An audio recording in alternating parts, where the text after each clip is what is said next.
no, then their foot goes right in the poop and you're like, oh, now I got to clean your foot off. It's in between your toes. And like,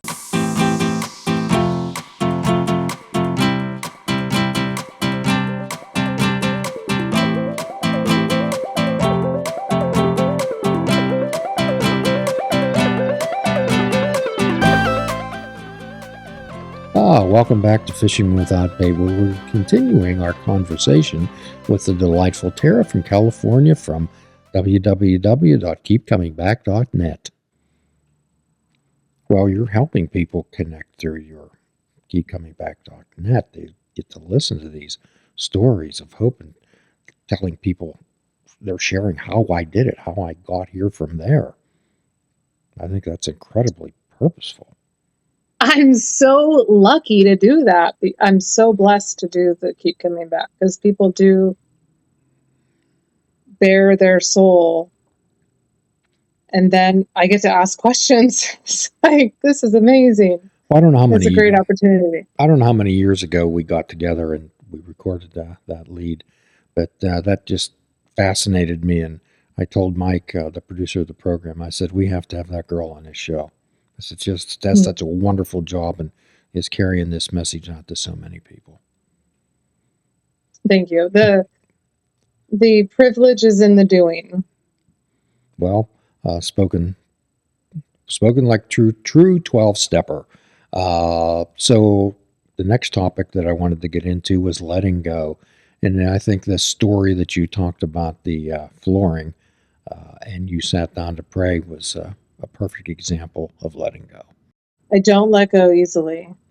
That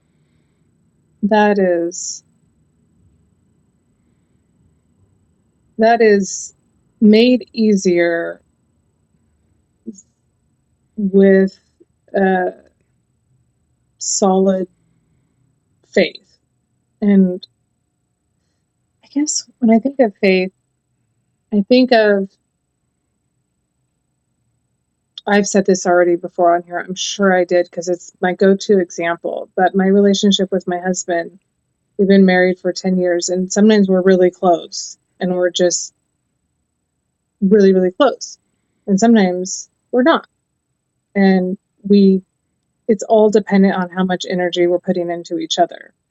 And so that is a good example for me to remember my relationship with my higher power is how much energy or time am I putting into it? Am I meditating? Am I pausing and just trying to listen? With all of there's so many opportunities throughout any day to stay connected. On a walk with the dog, looking up at the trees and just appreciating the earth that we get to be a part of. So the act of letting go or surrendering is a lot easier to do when you have more of these mindful moments throughout the day. Whether you have a book or an affirmation card or a journal or a meditation practice or whatever your program looks like. I actually have multiple tarot decks. Like, I have a traditional tarot deck, but then people find out you like them, and I have an earth magic one, and it's all parts of earth, and they just give you a little guidance. So sometimes I'll just pull one of those and be like, all right, God, what do you have for me today? What can I work on? So I think there's no end to strengthening your spiritual program, is what I'm saying. And everybody's is going to look a little bit different and a little bit more, a little unique. I personally think that somebody's beliefs and their higher power and all the details is really no one's business at all. But most of the world and history disagrees with me there. But the point is, where I'm trying to get to is, the more I work on my relationship with my higher power, the lot easier it is to let go, because I fall right back on the faith. I'm like, that's all right. My senior partners have got it handled. They see more, they know more, they feel more. I don't have the perspective and the view on things that they do. So, and I think did I use the example of the baby and the diaper on here yet? No. I'm going to start repeating myself if you have me on here too many more times. had 3 babies. I love being a mom. I was meant to be a mom. It's like the first thing I ever wanted was to be a mom of boys. And when I changed the babies, that's just a footnote. So when I change a baby's diaper and they're like walking age, right? So they're maybe 1.5 and they just want to wiggle out and their legs are flailing and they're crying but they're sitting in shit, right? And you're like, I have got to clean you up. So they're delaying. Oh, then their foot goes right in the poop and you're like, oh, now I got to clean your foot off. It's in between your toes. And like, so they're really making what could have been a very fast, easy diaper change into something way more dramatic. Just they don't want to let go and just be like, okay, mom, do your thing. Even though I'm doing it like every, 3 hours and I have been their entire life, they're still fighting the process. So that's what I do with my higher power sometimes is I fight the process and delay getting the clean diaper on. That calls to mind a story about changing perspective. And this is a true story. I was in a group I was in a psychiatric facility. I worked there, contracted my I wasn't service. sure. Oh, I've been in a few of them myself. I've been on both ends of that table. But this person actually gave the talk. He was a physician, and again, this talks about ego deflation. He was a physician, and he had a young child, probably about 6 or 7 months old, and he was a physician. He was spent a lot of time at the hospital, and he had never changed this child's diaper, never. So they were at the airport. They were going to go somewhere, and his wife said, "Hey, I've got to step away for a few minutes. Uh, Please take care of our child." And he said, "Sure." So, well, babies do what they do, and the diapers needed changed, and he put the child down in the changing area, and he opened up the diaper, and he says, "Oh my God, this is horrible. Why do I have to do this type of thing?" And that was the perspective that he had. But then he said, "I raised my sight 6 inches and saw the beautiful smile of my child." And he said that changed my perspective on life. All I have to do is change my focus and change my gaze. So simple. I'm Isn't going to it? remember that. Isn't it? Well, isn't it said that this is a simple program for complicated people? Yes. If we just get out of our own way occasionally, Tara. Mostly, I just didn't believe what you all said. That was my problem coming in. I didn't believe that these steps could translate to peace and serenity. Well, it's about having a change in your thoughts and change in your actions. It has little to do with alcohol or drugs or gambling or the other 100 behavioral change groups that use the 12 steps. It's about learning how to, what I help with my patients, Tara, is help them understand and learn what's important because most things are not. Hmm. So, what's important to you today, Tara? Well, my 12-year-old is getting baptized next month, Ah, which is kind of a little bit out of nowhere. And also his spiritual journey, not mine. And um, so that's been heavy on me listening to him talk about his beliefs, which don't necessarily align with mine. Uh, some of them do, but he has a more traditional belief system at 12, which makes sense. And I I have been spending quite a bit of time sticking true to my belief that nobody should tell anybody else what to believe. So I'm being very careful not to tell him what to believe, but like the program teaches us, to just share experience and letting him have his own spiritual journey is really big on us. So for some context, my husband considers himself atheist. I consider myself there's not really a name, but I think omniism would be the closest. The belief that there's some truth in all religion, but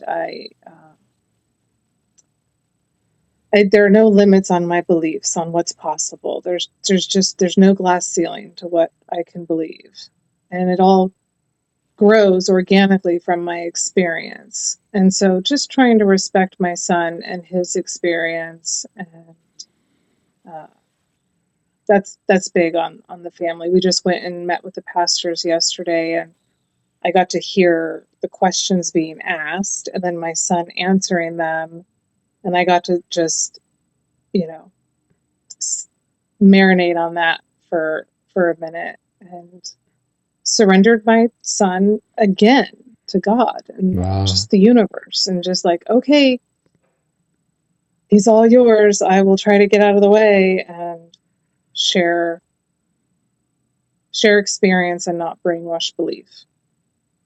well, I think you figured out what was important. Is your recovery important?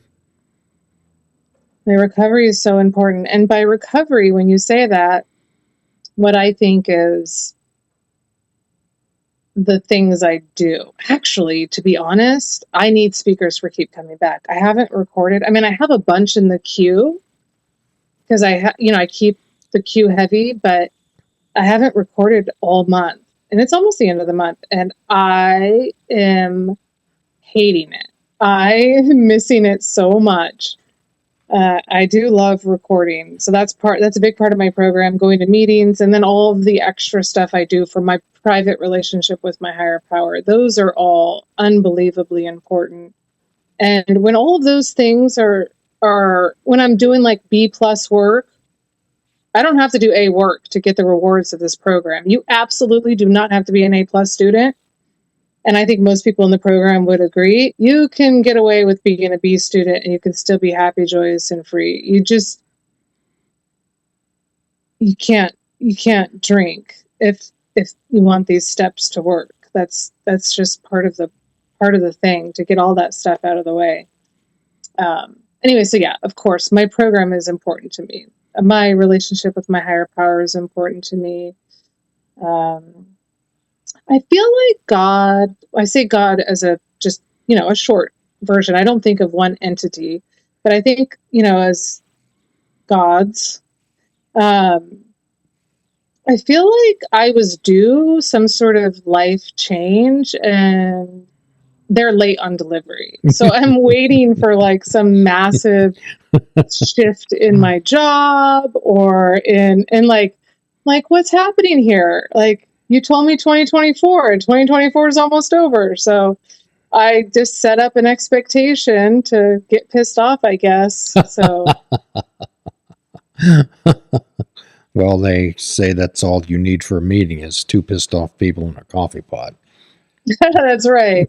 What's important to you these days, Jim? What's important to me, what's important to me is my recovery. What's important to me is other people's recovery. What's important to me is carry the message. What's important to me is doing the next right thing. What is doing the opportunity, giving my grandchildren and my children the opportunities in life. That's important to me. Other things are just insignificant chatter. Mm. That is it.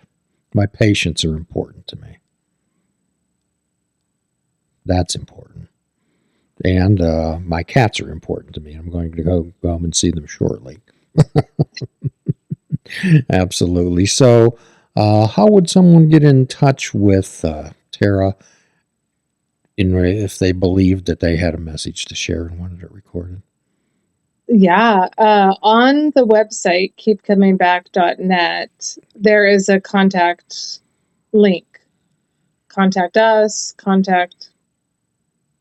and you just put your name and your email address and send a message, and I'll get it in my inbox. Okay, great. Well, we do have some type of following here, and your Instagram shorts have had a lot of action, Tara.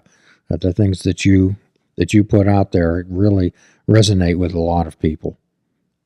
They provided some really guidance to some folks, and I certainly appreciate that. So, as always, you've been just quite delightful. And if you don't mind, and in the future, as it said, as the good Lord willing and the creek don't rise, maybe perhaps around this time next year we can catch up. And I'm sure that I'll have other things to bring up and discuss with you because I love to bounce things off you and hear your thoughts on them. I love it. Oh, and you know what you could do? You could repeat ask me questions to see what I say. All right. I have them. I have them right here. I will remember. And I'll keep them. So, is there anything you'd like to share with the brethren as we sign off? Oh, I think I'll go with the standard. There is hope, and this is a very, what was it? It's a color by number, somebody said on one of the episodes, color by number way of living. Like, how could this color by number turn into this life? But somehow, step 1, 2, 3, 4, 5, 6, 7, 8, 9, 10, 11, 12, and the experience and the suggestions that come out there within bring a joy that I did not know was available to me in this human experience. That's lovely. That's it. Okay. Well, as always, we have a free prescription at the end of every program, and that you can cash anywhere, and that's fruits, nuts, and vegetables. Unplug your television and take up fishing. And for a truly mindful experience, we suggest that you fish without bait. Do a kindness for yourself and do a kindness for another. Forgive yourself and forgive another. If we're all not God's children, then none of us are. Till all are free, none are free. Namaste, my friends. Please check out our website at fishingwithoutbait.com, where you can listen to the show, comment on our discussions, and find out where you can subscribe to our podcast. If you're interested in flying the colors of Fishing Without Bait, click the shop icon on our website. We have clothing, mugs, cell phone cases, and so much more. Show the world that you fish without bait. This show is a member of the Sorgatron Media Podcast Network. Find out more at sorgatronmedia.com.